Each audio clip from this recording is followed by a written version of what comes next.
नमस्कार, माझं नाव अनिरुद्ध पिंपळखरे आणि या समजूयावर तुमचं स्वागत आहे। या छोट्याशा व्हिडिओमध्ये आपण व्हर्टिब्रेट्स आणि इन्व्हर्टिब्रेट्स या शब्दांचा अर्थ बघणार आहोत। व्हर्टिब्रेट्स म्हणजे असे प्राणी की ज्यांना स्पायनल कॉर्ड किंवा पाठीचा कणा हा असतो, या चित्रात जसं दाखवलं आहे तसं, आणि इनफॅक्ट त्यांना स्केलेटॉन टाईपचं जे स्ट्रक्चर असतं ना ते सुद्धा असतं।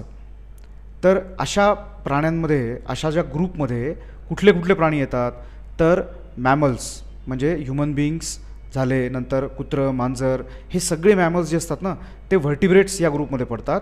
बर्ड्स, रेप्टाइल्स असे बरेच अनेक प्रकारसुद्धा व्हर्टिब्रेट्स या पर्टिक्युलर ग्रुपमध्ये ते पडतात। व्हर्टिब्रेट्स जे आहेत ते तसं म्हटलं तर मायनॉरिटीमध्ये आहे, म्हणजे जगातल्या जेवढ्या काही ॲनिमलच्या स्पेसीज आहेत त्याच्यात असा एस्टिमेट आहे की फक्त 3% व्हर्टिब्रेट्स आहेत आणि बाकी सगळे इनव्हर्टिब्रेट्स आहेत। तर इनव्हर्टिब्रेट्स म्हणजे काय, तर ज्यांना असा पाठीचा कणा आणि स्केलेटन नाही आहे ते म्हणजे सगळे इनव्हर्टिब्रेट्स। तर त्याचं एक एक्झाम्पल मी तुम्हाला इथे दाखवतो आहे, तो म्हणजे आपलं गांडूळ जे असतं ना किंवा अर्थवॉर्म, ते या प्रकारात मोडतं। मॅक्सिमम सगळे जे इन्सेक्ट्स असतात ते इन्व्हर्टिब्रेट्स या प्रकारामध्ये मोडतात आणि त्याच्यामुळेच इन्व्हर्टिब्रेट्स जे आहेत ते या जगामध्ये मेजॉरिटीमध्ये आहेत। 97% इन्व्हर्टिब्रेट्स आहेत असा एस्टिमेट आहे। आणि हा जो एस्टिमेट आहे तो ऑफकोर्स चेंज होऊ शकतो, कारण तो रिसर्च जो असतो तो अजूनही चालू आहे। आता तुम्हाला एक प्रश्न विचारतो की साप जो आहे तो व्हर्टिब्रेट असेल का इन्व्हर्टिब्रेट असेल? ओके, एकदम बघितल्याबरोबर असं वाटतं की गांडूळ हा जर का इन्व्हर्टिब्रेट आहे, त्याला पाठीचा कणा नाही आहे म्हणजे, तर सापसुद्धा कसा वाकडा तिकडा होतो पहा, आपण सापासारखं असं वाकडं तिकडं होऊ शकतो का?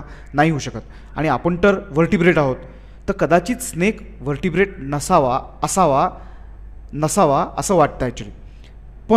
पण स्नेकसुद्धा व्हर्टिब्रेट आहे, म्हणजे आपल्या पाठीच्या कण्यामध्ये जे छोटे छोटे तुकडे असतात ना तसे अनेक तुकडे सापाच्या पाठीच्या कण्यात असतात आणि तो त्याच्यामुळे पटकन छान असा तो वळू शकतो, जेवढं आपण वळू शकत नाही तेवढं, पण तरीसुद्धा स्नेक हा व्हर्टिब्रेट आहे, त्याला पाठीचा कणा आहे।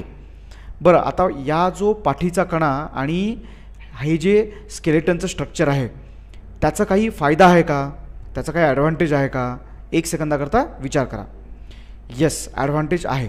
ॲडव्हान्टेज असा आहे की आपल्या बॉडीमधले जे इंटरनल ऑर्गन्स असतात, म्हणजे आपलं हार्ट झालं, लंग्स झाले, हे खूप महत्त्वाचे ऑर्गन्स आहेत, म्हणजे त्यांना जर का इजा पोचली तर मनुष्य प्राणी किंवा तो जो मॅमल असतो किंवा कुठलाही ॲनिमल असतो तो मरू शकतो। तर हे जे स्ट्रक्चर आहे याच्यामुळे या महत्त्वाच्या इंटरनल ऑर्गन्सना एक प्रकारचं प्रोटेक्शन मिळतं आणि हा जो ॲडव्हान्टेज आहे हा व्हर्टिब्रेट ॲनिमल्सना मिळतो।